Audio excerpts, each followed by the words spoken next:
ஒரு சின்ன ஜெபம். இயேசுவின் நாமத்தினாலே நீர் பேசும், நாங்கள் கேட்கட்டும். கர்த்தருடைய வல்லமையான கரம் எங்கள் மத்தியில் அசைவாடுவதாக. எங்களை பலப்படுத்தும், வழி நடத்தும். எங்களோட பேசும், உயிர்ப்பையும் இயேசு மூலம் ஜெபிக்கிறேன் தகப்பனே. நான் ரொம்ப பேர்கிட்ட பேசி பார்த்துருக்கிறேன். அநேகர் என்ன சொல்கிறாங்கன்னா, சாபமே கிடையாது, ஆண்டவர் சாபத்தை சிலுவையில் சுமந்துக்கிட்டாருன்னு சொல்கிறாங்க.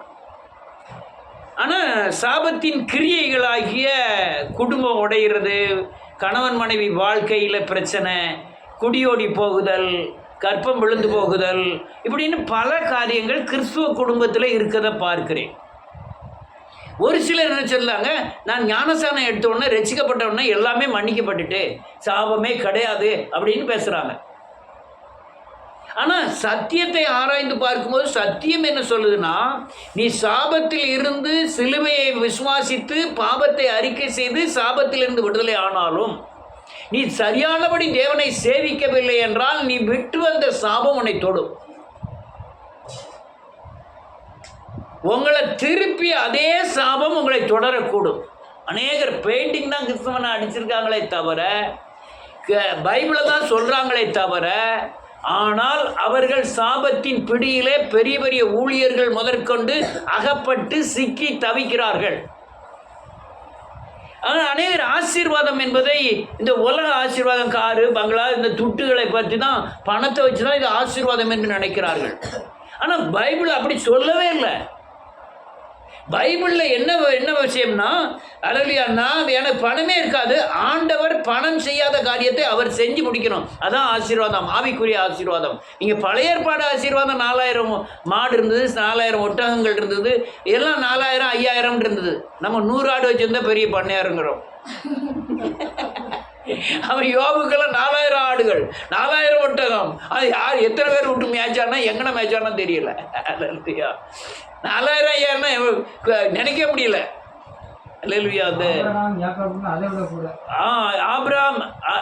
ஆபிரகாமும் லோத்துக்கும் அந்த பூமி தாங்கலையாம், அந்த அளவுக்கு ஆடு மாடுகள். ஆனால் புதிய ஏற்பாடு அப்படி கிடையாது. ஆனால் மனுஷன் அறிந்திராத வழியிலே ஆவிக்குரிய காரியங்களை தேவன் நம்ம சொல்கிறாரு.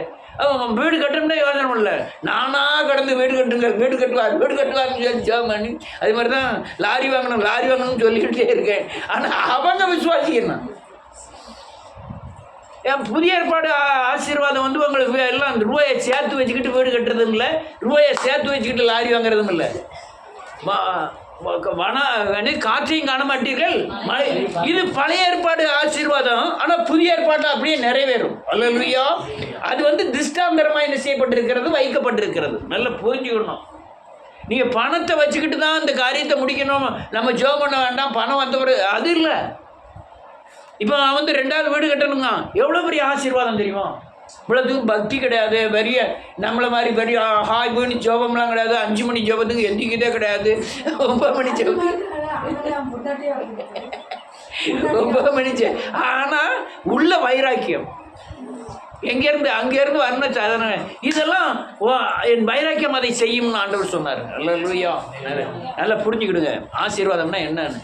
ஒன்றுமே இருக்கக்கூடாது, பானையில் சோறு இருக்கக்கூடாது, ஆத்துமாவில் நிம்மதி இருக்கணும். நம்ம பேங்கில் துட்டு கிடந்தால் தான், பெட்டியில் நகை ரொம்ப இருந்தால் தான் நமக்கு நிம்மதி. அநேகருடைய நிம்மதி அதுதான். பணம் கிடைக்கணும், பணம் ஏகப்பட்டது இருக்கணும். உங்கள்கிட்ட இல்லை அதனால சொல்லியா, கொஞ்சம் ஒரு 10 லட்சம் இருந்தால் போதும், அதை 15 லட்சம் ஆக்கணும். 15 20 ஒரு நாள் நிம்மதி கிடையாது. நல்லா புரிஞ்சுக்கிடுங்க. ஆவிக்குரிய ஆசீர்வாதங்கள் உலக ஆசீர்வாதம் போல அல்ல. பணம் செய்யாத காரியத்தை ஆண்டவர் மேலே வைக்கிற விசுவாசம் செய்யும். விசுவாசத்தின் மூலமாக தான் திருமணம், விசுவாசத்தின் மூலமாக தான் வீடு, விசுவாசத்தின் மூலமாக தான் பிள்ளைகள் வளர்ப்பு, எல்லாமே விசுவாசத்தின் அடிப்படையில். என் வீட்டில் நடந்ததுயா எல்லாம். என் பிள்ளை படிக்கவே இல்லை, ஒரு 2 பேருமே நல்லா படித்தாங்க, படிக்க வைக்க அந்த துட்டில் ஒன்றும் குறை வைக்கல கர்த்தர்.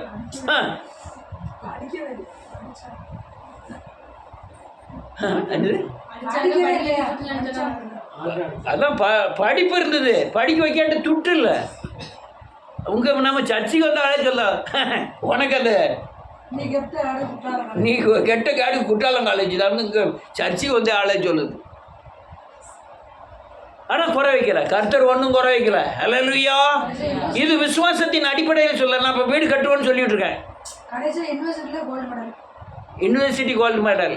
யூனிவர்சிட்டி யாரு? அவர் ஹெலிகாப்டரில் வந்து இறங்கி கோல்டு மெடல் கொடுத்துட்டு போனார். ரோசையா அல்லேலூயா. ரைட் போட்டும். இதெல்லாம் புரிஞ்சுக்கிடுங்க. இயேசுவின் நாமத்தினாலே பணம் இல்லையா, பணம் இல்லையா, இது பேய். பணம் செய்யாத காரியத்தை தேவன் செய்வார். தேவன் என் காரியத்தில் எல்லாத்தையுமே அப்படிதான் செய்தார். உன் சந்ததி உனக்குள்ள ஆசீர்வதிக்கப்பட்டிருக்கான். ஆபிரகாம் சொன்னது சிலுவை வழியாக நமக்கு நேரிடும். சரி, இது ரைட், அப்படியே இருக்கட்டாது. இப்போ நான் என்ன சொல்ல வர்றேன், நான் பாவ மன்னிப்பை பெற்று இயேசுவை போல மாறி அல்லேலூயா நான் சாபத்திலிருந்து விடுதலை ஆகியிருக்கிறேன். அதுக்கப்புறம் நம்மை தொட ஆரம்பிப்பா திருப்பி வருகிற சாபம் முதல்ல இருந்த சாபத்தின் விடுதலையை காட்டிலும் அதிக கொடுமை உள்ளதாக இருக்கும். அதனால் இந்த சாபத்தின் தண்டனையிலேருந்து நான் தப்பிச்சுட்டேன், எல்லாம் செஞ்சுட்டேன். ஆனால் நீங்கள் வளர்ச்சியில் இருந்துக்கிட்டே இருக்கணும். யாரை நோய் பிடிக்கும் தெரியுமா? இதெல்லாம் குறைய உள்ளால யார? நோய் எதிர்ப்பு சக்தி இருந்தால் மட்டும்தான் நோய் எதிர்க்கும். கொரோனாவே எதிர்க்கக்கூடிய சக்தி உங்களுக்குள்ளே இருந்ததுன்னா கொரோனா அணுலாம் உங்களை ஒன்றுமே செய்யாது. அதே மாதிரி நீங்கள் சாபத்திலிருந்து விடுதலை ஆகி சாபம் திரும்பி தாக்காதபடி பக்தியின் வளர்ச்சி இருந்துகிட்டே இருக்கணும். இருந்ததுதான் உங்களுக்கு சாபம் தொடாது. உங்களை சாபத்தின் தன்மை ரொம்ப கொடியது ரொம்ப கொடியது. எல்லாம் வச்சுக்கிட்டு அழுதுகிட்டு இருப்பாங்க. மரணம் அது துக்கத்து மேல் துக்கம் நடந்துக்கிட்டே இருக்கும். அதனால் அநேக பெரிய பெரிய ஊழியர்களே அவங்க வாய் திறந்து சொல்ல பார்த்துருக்கேன், சாபமே கிடையாதுயா அப்படின்காங்க. சரி, ஒன்று உங்களுடைய அல்லேலூயா கிறிஸ்துவ போதனை அப்படி இருந்துட்டு போட்டோம். நான் என்ன சொல்கிறேன்னா, சாபத்திலிருந்து விடுதலை ஆன பிறகும் நான் சரியானபடி தேவனை சேவிக்கவில்லை என்றால் திரும்பவும் அந்த சாபத்தின் அல்லேலூயா கிரியை நமக்குள் கண்டிப்பாக வரும். யாராக இருந்தாலும் சரி. நான் அல்லேலூயா நான் பக்திமானாக இருக்கலாம், ஆனால் சரியான பக்திமானாக இருக்க வேண்டும். நான் பரிசுத்தவானாய் வெளிப்புறமாய் காணப்படலாம், அந்தரங்கத்தில் பரிசுத்தவானாய் காணப்பட வேண்டும். நான் சத்தியத்தில் நடக்கிறவன் வெளியே காமிக்கலாம், உள்ள சத்தியத்தில் நடந்தால் மட்டும்தான் அது கால்களுக்கு தீபமாக இருந்து இந்த சாபத்தின் சக்தி என்னை தொடாமல் இருக்கும். ஆணை வரும் முன்னே ஆணை வரும் பின்னே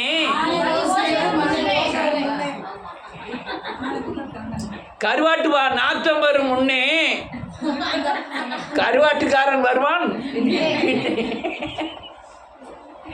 அதே போல உங்களை சாபம் வந்து தொடுவதற்கும், சாபத்திலிருந்து விடுதலை ஆகிட்டேன், நான் பரிசுத்தமாகிட்டேன், திரும்பி தேவனுக்குள்ளே வந்த பிறகு இவ்வளோதானான்னு நினச்சிட்டு நான் வளர்ச்சி இல்லைன்னா அந்த சாபத்தின் தீட்டு உங்களை தீட்டுப்படுத்தும்.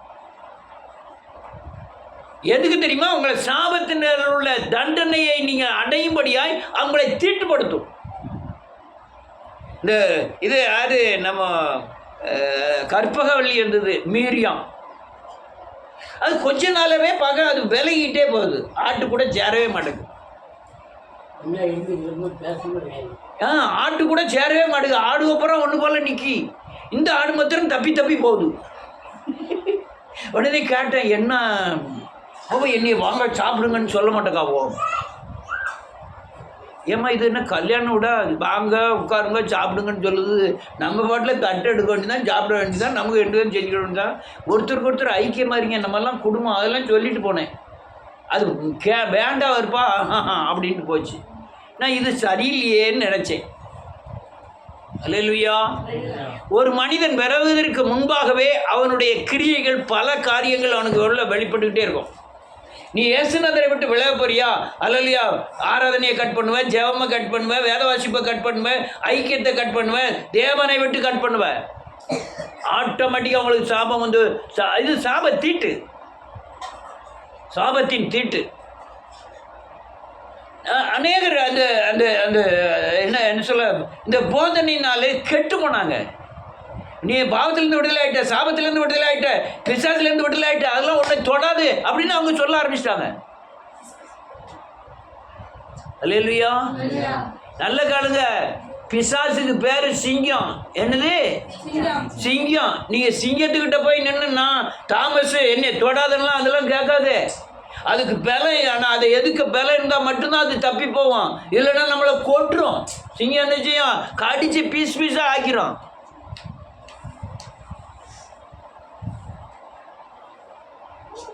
அதனால இந்த சாபத்தின் வரப்போதுங்கிற தீட்டு உங்களுக்கு, அந்த தீட்டாகிய முன்கிரியை உங்களுக்கு தெரிய ஆரம்பிக்கும் போதே நீங்கள் சுதாரிக்கணும். நான் திரும்ப சொல்கிறேன், மாம்சத்தின் அடிப்படையில் நீங்கள் யாரையும் சார்ந்திருக்க வேண்டாம். வேத வசனம் என்ன சொல்லுகிறதோ அதன் அடிப்படையில் நீங்கள் தேவனை சார்ந்திருப்பது ரொம்ப அவசியம். நான் கற்றுக் கொடுக்கறது என்னை சார்ந்திருக்கணும், பணத்தை சார்ந்திருக்கணும், அல்லது என் உபதேசத்தை சார்ந்திருக்கணும் சொல்லுறதே கிடையாது. நீ யாரை சார்ந்திருக்கணும்? தேவனை சார்ந்திரு. நீங்கள் தப்பிச்சு கொள்ளுறதுக்கு அதுதான் ஒரே வழி. ஆமென். போன புதன்கிழமை எடுத்த பாடம் எனக்கு ரொம்ப நேரம் தொட்டுது. ஒவ்வொரு குடும்பமும் ஒவ்வொரு விக்கிரகத்தை சேவித்திருக்கிறோம். எங்களுடைய குலதெய்வம் தளவாய் சாமி. அதே போல் ஒவ்வொரு குடும்பமும் ஒவ்வொரு சாமி, ஒவ்வொரு சாமிக்கு ஒரு அலலியா குணங்கள் உண்டு. ஒவ்வொரு ஜாதிக்கும் ஒரு சாமி, ஒவ்வொரு ஜாதிக்குள்ளும் அந்த சாமியின் குணம் அந்த சாதிக்குள்ள வழங்குகிறது. அந்த சாமியின் குணம் அதுக்குள்ள வழங்குதே, சாதிக்குள்ள வழங்குது. நம்ம வெண்ண கலவண்ட சாமியை கும்பிட்டோம். அதனால் அந்த வெண்ண கலவண்ட சாமியின் குணம் யாருக்குள்ள வழங்கும்? நமக்குள்ள வழங்கும். அது 1000 மனைவி இல்ல, 1000 மனைவி.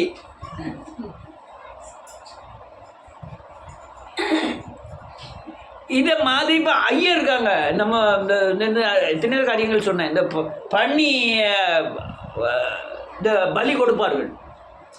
அப்படியே நெஞ்ச கீறி உள்ள வாழைப்பழத்தை பூரா உரிச்சு போட்டு உள்ள ஒரு கலக்கி உடனே ஈரல் கீரலாம் பிச்சு சாப்பிடாம பார்க்கணும் அந்த சாமி ஆடுதவன்.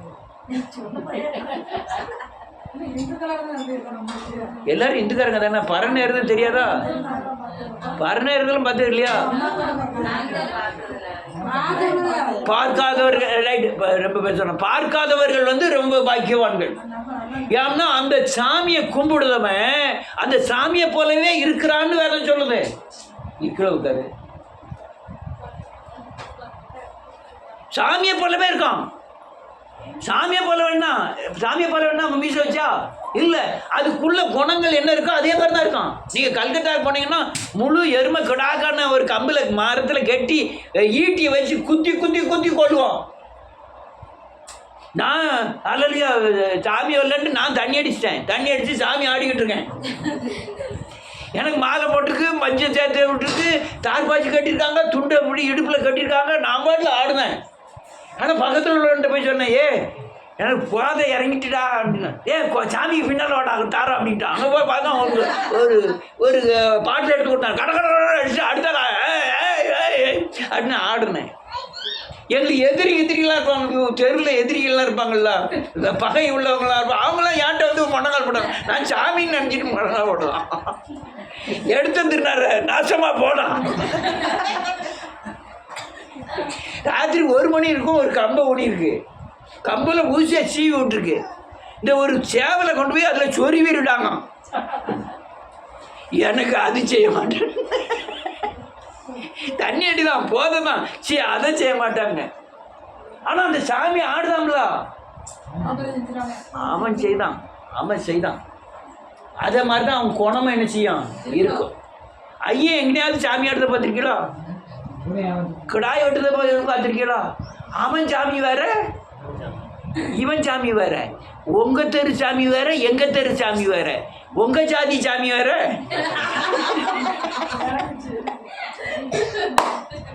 நான் பழைய கதையை சொல்ல, இப்போ உள்ள கதையை சொல்லல.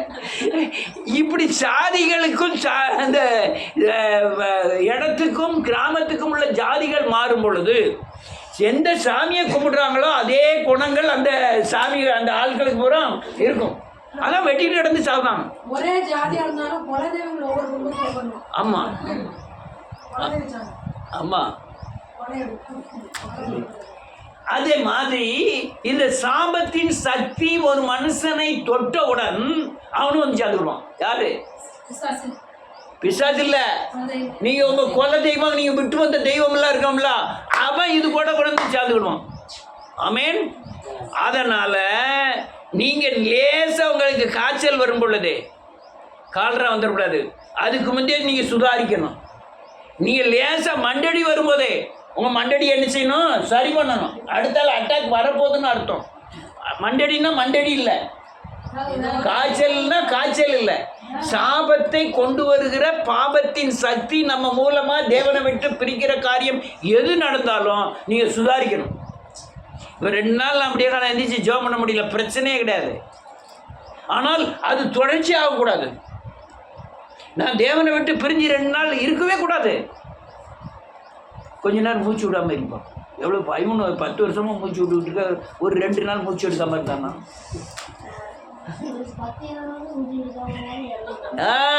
அது எவ்வளவு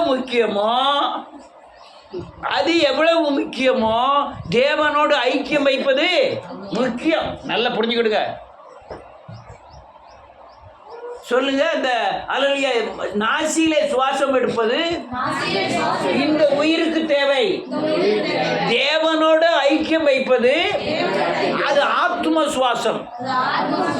நான் தேவனோடு ஐக்கியம் இல்லை என்றால் ஆத்ம மரணம் ஏற்படும். நல்லா புரிஞ்சுக்கிடுங்க. சாப தீட்டு முதல்ல வரும், உங்களுக்கு வர ஆரம்பிக்கும். நீங்கள் தேவனோடு ஐக்கியம் இருக்கும்போது வேதத்தை வாசித்து ஜெபம் பண்ணி ஐக்கியப்பட்டு பரிசுத்தமாகி அப்படி இருந்துக்கிட்டே இருந்தீங்கன்னா உங்களுக்கு ஒரு பலவீனம் தெரியாது. அல்லேலூயா. வாசிப்போம், ஒரு வசனத்தை வாசிப்போம். ஆதியாகமத்தின் புத்தகம் 17வது அதிகாரம் 14வது வசனம். கொஞ்சம் விறுவிறுன்னு முடிச்சுக்குவோம். 17வது அதிகாரம் 14வது வசனம்.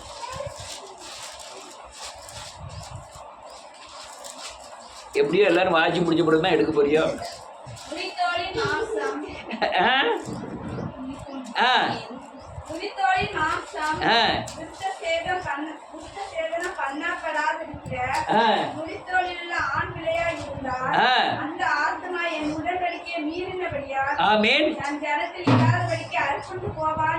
போதும். இது விருத்த சேதனம் என்பது புதிய ஏற்பாடுல இருதய விருத்த சேதனம். என்னது? இருதய விருத்த சேதனம். இருதய விருத்த அசுத்தங்கள் எல்லாம் களைந்திருக்கப்பட வேண்டும். ஆமென். இந்த இருதய விருத்த சேதனம் பண்ணப்படாதவன் சாபத்துக்கு தீட்டாகிறான். என்ன செய்யறான்? இருதயத்தின் விருத்த சேதனம்னா என்ன? நீ சொல்லு. அவ்வளவும் என்ன வெட்டி என்ன செய்யப்படணும்? எரியப்படணும். கோபம் வெட்டி விருத்த சேதனம். அல்லேலூயா. அவமானம், இது பகை, குரோதம், வஞ்சகம், இதெல்லாம் என்ன செய்யணும்? அப்படி வெட்டி எரியப்படாதவர்கள். எரியப்பட்டிருக்கேன், பட்டிருக்கோமா இல்லையா? பட்டிருக்கோம். இப்போ அடுத்தால நாளைக்கு கோவப்பட போகிறோம். நான் விட்டது தான். நான் வெட்டி என்ன செஞ்சிட்டேன்? விருத்த சேதனம் பண்ணிட்டேன். பண்ணின பிறகு எனக்கு இந்த இச்சை தப்புன்னு தான் எனக்கு தெரியும். நீங்கள் அல்லேலூயா, கோபம் தப்புன்னு தான் தெரியும், பகை தப்புன்னு தான் தெரியும். கேட்குங்களா இல்லையா? உலக்கே முடுங்கிற மாதிரி இருக்கக்கூடாது. சொன்னது கரெக்டாக கேட்கணும். தப்புன்னு தான் தெரியும். நீங்கள் தப்பு பண்ணும் பொழுதும் ஆவியானவர் சும்மா இருக்க மாட்டார். சும்மா இருப்பாரா? அவர் என்ன செய்வார்? நீ பண்ணினது தப்பு இல்லை, பண்ணக்கூடாது, பண்ணின பிறகு செஞ்சால் தப்பு, மனம் திரும்புன்னு சொல்லுவார். அதை நம்ம மனம் திரும்பிடுவோம். அடுத்தால செய்யாமல் இருக்கணும். செஞ்சால் என்ன ஆகும்? தீட்டு பட்டுக்கிட்டே இருக்கும். அல்லேலூயா. என்ன செய்யும்? தீட்டு பட்டுக்கிட்டே இருக்கும். ஆமென். தீட்டு பட்டு கரைப்படுது, சோப்பாட்டு கழுவுதும். அடுத்தால கரைப்படுது, சோப்பாட்டு கழுவுதும். நீ அதுக்கப்புறம் கொஞ்ச நாள் கழிச்சோன்னா அந்த கரைப்பட்ட இடத்துல கரைப்பட்டுக்கிட்டு இருந்தால் எந்த சோப்பு போட்டாலும் அந்த கரை நிற்காது. முதல்ல கரைப்பட்ட இடத்துல கழுவுனா போயிடும். அடுத்தால கரைப்பட்டுனா அடுத்தால கூட போயிடும். அடுத்தால கரை பட்டுக்கிட்டே இருந்து நீ சோப்பு போட்டுக்கிட்டே இருந்தாலும் அந்த இடத்துல கரை நிச்சயாது. அதே மாதிரி தான் உங்கள் கோபத்துக்கு மனம் திரும்பி பாவ மன்னிப்பு நிச்சயத்தை பெற்று பரிசுத்தமாகி பாவ மன்னிப்பை கோபப்பட்டு, கோபம்னா கோபமில்ல, ஒரு பாவத்தை சொல்ல, திருப்பி மனம் திரும்பி பாவ மன்னிப்பை பெற்று கொஞ்ச நாள் கழிச்சோன்னா அது போகவே செய்யாது உங்களை விட்டு. நம்ம என்ன செய்கிறோம்? அந்த கோபம் ஒரு பக்கம் இருக்கட்டும், நான் மற்றதில் பரிசுத்தமாகும் அப்படின்னு நினைக்கிறோம். இது தீட்டு. ஒரு சாபத்துக்கு கொண்டு வர தீட்டு. நல்ல கேளுங்க. வருகிற பிசாசு ஒன்று தான் வருவான். அவன் போயிட்டு எத்தனை பேரை கூப்பிட்டு வர்றான்? தண்ணிலும் பொல்லாத அடுத்தால 7 ஆவியை கூப்பிட்டு வருவான். நீ ஒரு தவறு தான் இருந்துட்டு போகணும்னு நினைக்கிற, அது தீட்டு. கோபம் கொலையை கொண்டு வந்துடும். அல்லேலூயா. ரைட். அடுத்தால என்ன வாசிப்போம்? ஆதியாகமத்தின் புத்தகம் 12வது அதிகாரம் 15வது வசனம்.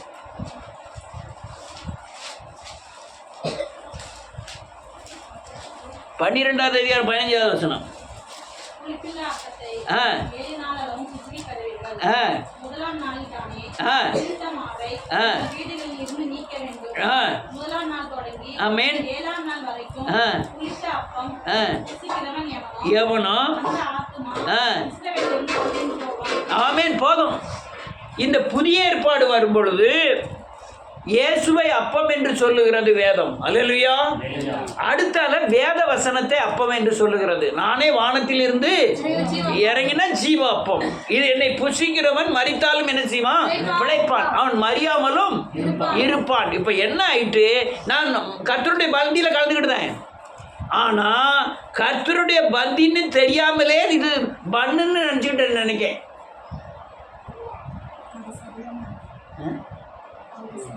நம்ம தானே வாங்கிட்டு வந்தோம் 5 ரூபாய்க்கு. வேல் கடையில் தான் வாங்கிட்டு வந்தோம் பண்ணு.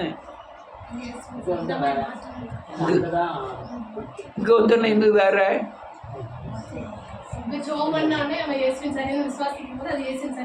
சரீரமாய் மாறுதே.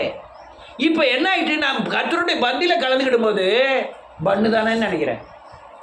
அதை இயேசுவின் சரீரம் நினைச்சில நினைக்கல. இயேசுவின் ரத்தத்தை தான் பானம் பண்ணுறேன். ஆனால் திராட்சை ரசம் தானே, இந்த பண்ணு தானே, என்னைய ஒன்றும் செய்யாது. இது புளிச்சப்பா கொஞ்ச நாள் முதல்ல இன்னைக்கு பக்தியோட தான் சாப்பிட்டுருப்பீங்க, நல்ல மனம் திரும்பி இருப்பீங்க, நல்ல.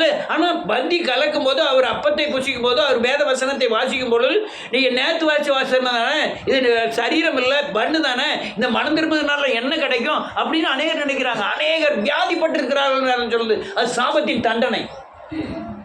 அல்லேலூயா.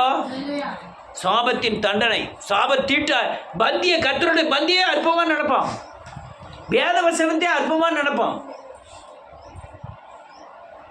ஹலோ, ஒரு வசனத்தை வாசி முடிக்கும். யாத்திராகமத்தின் புத்தகம் 31வது அதிகாரம் 14வது வசனம்.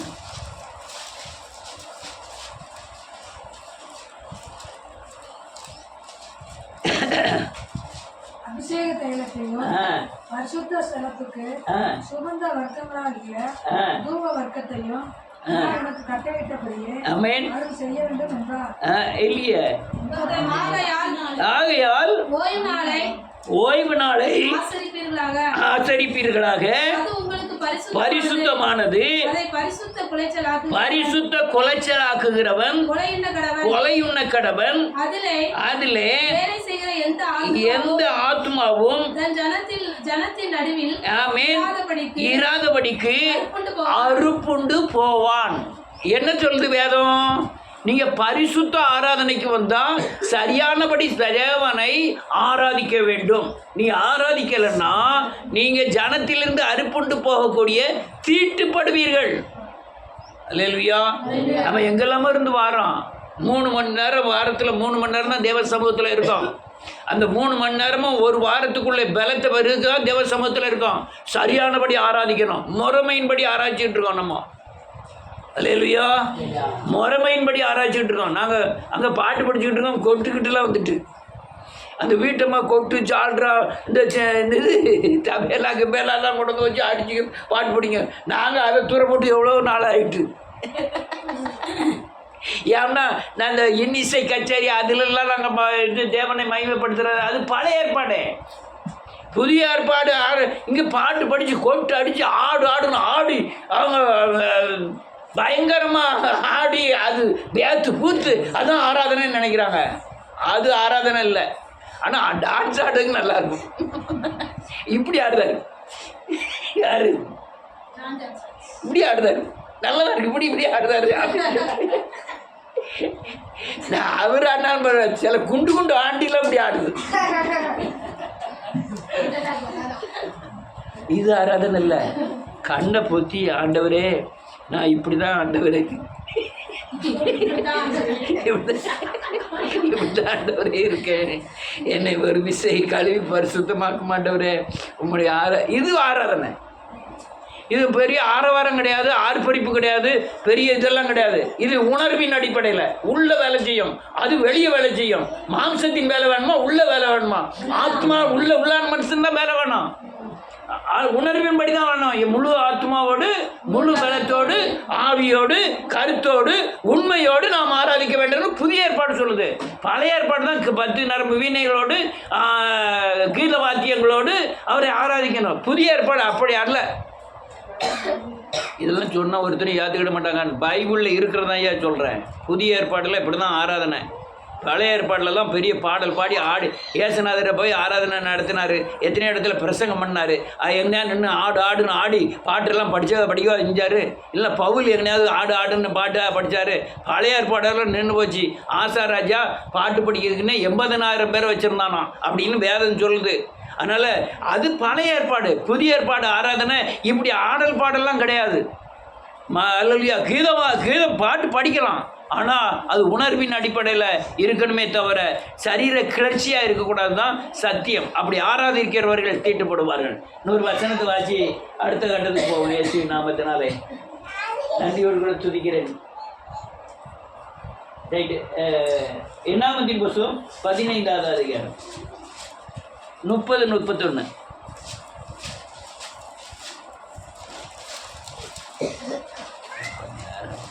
பதினஞ்சு 30 31.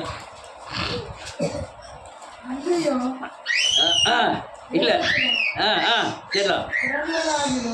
தேசத்தில் பிறந்தவர்களாகிலும் அந்நியர்களாகிலும் எவனாவது துணிகரமாய் யாதொன்றை செய்தால் நிந்திக்கிறான். அந்த ஆத்துமா அறுப்புண்டு போக வேண்டும். ஆமென். மீறினபடியால் அந்த ஆத்துமா போக வேண்டும் இருக்கும் என்று சொல். இது தீட்டு. கற்பனை என்னது? 10 கற்பனை எடுத்துறேன். 10 கற்பனை பழைய ஏற்பாடு கற்பனை 10 5 ஆக்குனார். 5 என்னது? 2லாம் என்னது? பெறநேசி முழு இதயத்தோடு முழு ஆத்மாவோடும் தேவன் தண்ணியா அவர்கிட்ட அன்புக்குரு அவர் ஒன்ட்டு அன்பு வரணும். அதுதான் 10 கற்பனை. இது 2 கற்பனை. ஆமென். இந்த 2 கற்பனையை மீறினா அது உங்களுக்கு சாபம் உண்டாக்கக்கூடிய தீட்டு. 10 5 ஆக்கிட்டாரு. 5 எத்தனை ஆக்கிட்டாரு? 2 தான். 2 கற்பனையிலையும் எல்லா கற்பனையும் அடங்கியிருக்கு. 10 கற்பனையும். அல்லேலூயா. இந்த கற்பனை ரொம்ப பெரிய காரியங்கள். 10 கற்பனை கொடுத்தா யார் கொலை செய்தா, யார் தாய் தகப்பனையும் கண்ணம் பண்ணலை, யார் பரிசுத்தவாயினால, யார் விக்கிர ஆராதனை பண்ணா, எல்லாம் 9 கற்பனையும் கரெக்டாக போயிட்டே இருக்கு. நீ ஒன்றை நேசிக்கிற போல பிறனை நேசிப்பாயாக. அன்பு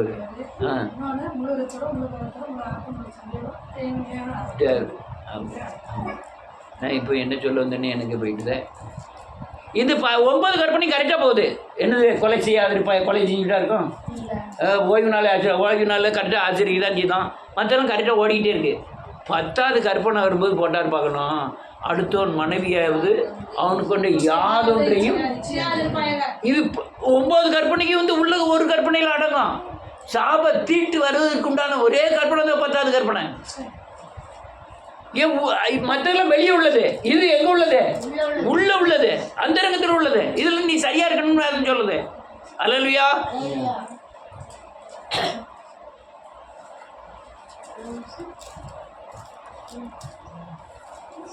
என்னது?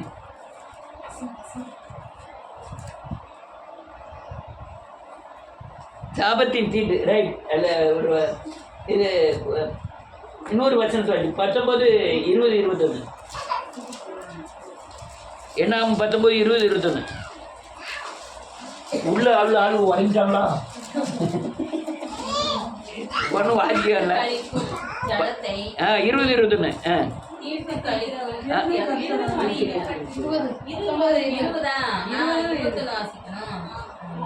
இருக்கிறவன் தன்னை சுத்திகரித்துக் கொள்ளாதிருந்தால் அவன் சபையில் இராதபடிக்கு அறுப்புண்டு போவான். கர்த்தரின் பரிசுத்த ஸ்தலத்தை தீட்டுப்படுத்தினான். தீட்டு கழிக்கும் ஜலம் அவன் மேல் தெளிக்கப்படாததினால் அவன் தீட்டுப்பட்டிருப்பான்.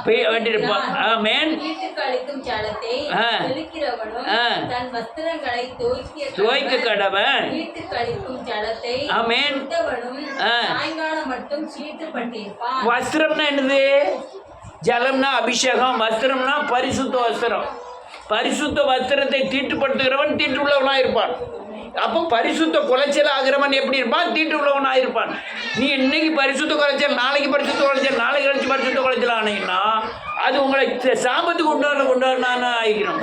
ஒரு தடவை நீங்கள் சாபத்தில் தீட்டு வஸ்திரம் தீட்டுப்பட்டாலே நீங்கள் பரிசுத்தம் ஆகிடணும். அல்லேலூயா. அது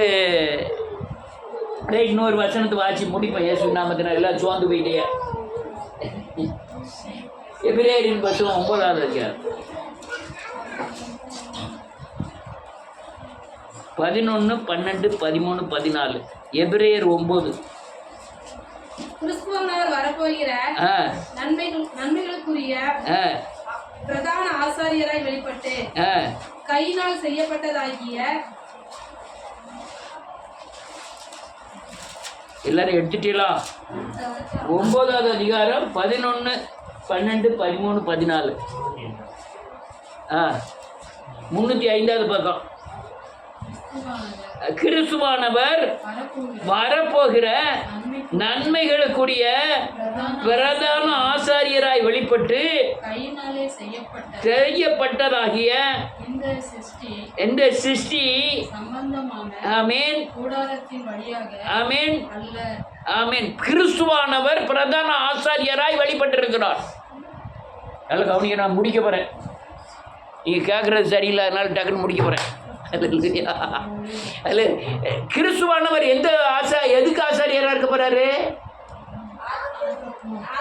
உனக்கு உள்ள இருக்கிற சரீரத்தில் இருக்கிற ஆலயத்துக்கு கிறிஸ்துவானவை போல உங்களை மாற்றி அவர் போய் நீங்கள் தான் ஆசாரியராக போறீங்க. நீ யாரை போல மாறுறீங்க? கிறிஸ்துவை போல மாறுறீங்க.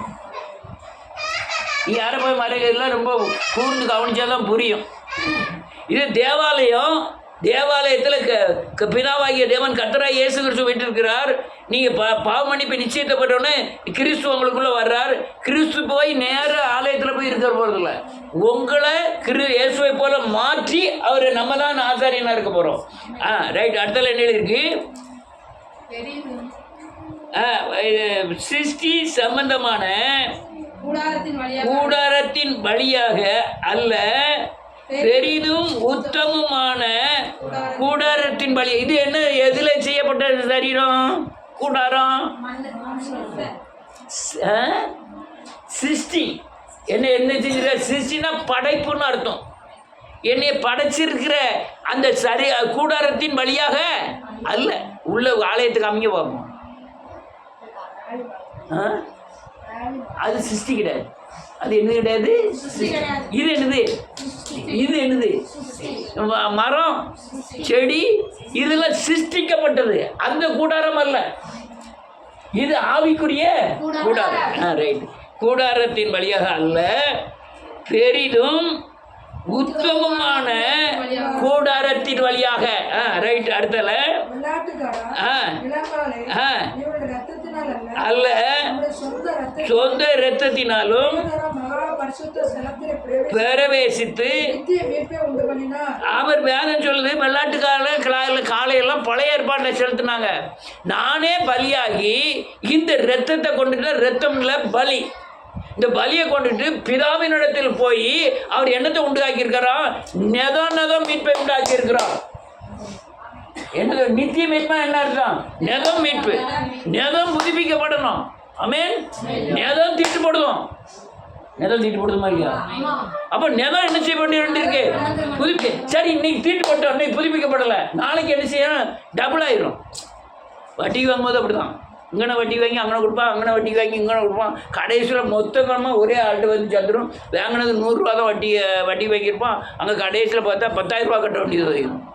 அதே மாதிரி நீங்கள் தீட்டை அப்பப்போ கழிச்சிக்கிட்டே இல்லைன்னா அந்த தீட்டு என்ன ஆயிரும்? பெருசாயிரும். அடுத்தால அவர் சொந்த இரத்தத்தினாலும் ஒரே தரம் மகா பரிசுத்தமாகிய பரலோகத்துக்குள் பிரவேசித்து நெதம் மீட்பை அவர் உண்டு பண்ணி இருக்கிறார். அது எப்படினில் காளை வெள்ளாட்டுக்கடா இவைகளின் இரத்தமும் தீட்டு பட்டவர்கள் மேல் தெளிக்கப்பட்ட கடாரியின் சாம்பலும் சுத்திகரிப்பை உண்டாக்கும்படி படுத்தும். எது எப்போ படுத்துச்சு? பழைய ஏற்பாடுல அது பரிசுத்தமாக்கல. இவங்க என்ன நினைச்சுட்டாங்க? இது ஈடுன்னு நினைச்சாங்க. என்னது? அடுத்தால நித்தியமான ஆவியினாலே அவர் என்ன அர்த்தம்? இயேசு கர்த்தர் தான் இயேசுவா என்ன செஞ்சிருக்காரு? அவர் தம்மை தாமே அவரே பழுதற்ற பலின்னா அர்த்தம் எந்தவித குற்றமும் அவற்றை இருள் என்ன சம்பந்தப்பட்டதே இல்லை. நான் ஒரு கொலைகாரன், இந்த கொலையோட பாவத்தை மன்னிக்கணும். அவரும் 2 கொலையை பண்ணிட்டு வந்து பாவத்தை என்ன செய்ய முடியாது. அவன் கொலையே செய்யாத பாவமற்ற பலிதான் பரிசுத்தமாக்க முடியும். ஆமென். ரைட். அடுத்தால பழுதற்ற பலியாக தேவனுக்கு ஒப்பு கொடுத்த கிறிஸ்துவினுடைய கிறிஸ்துவின் பலியாகிய பலி ஜீவனுள்ள தேவனுக்கு ஊழியம் செய்கிறதற்கு உங்கள் மனசாட்சியை செத்த கிரியைகள் செத்த கிரியைகள் என்னது? ஒண்ணுதான் செத்த கிரியைகள் என்னது?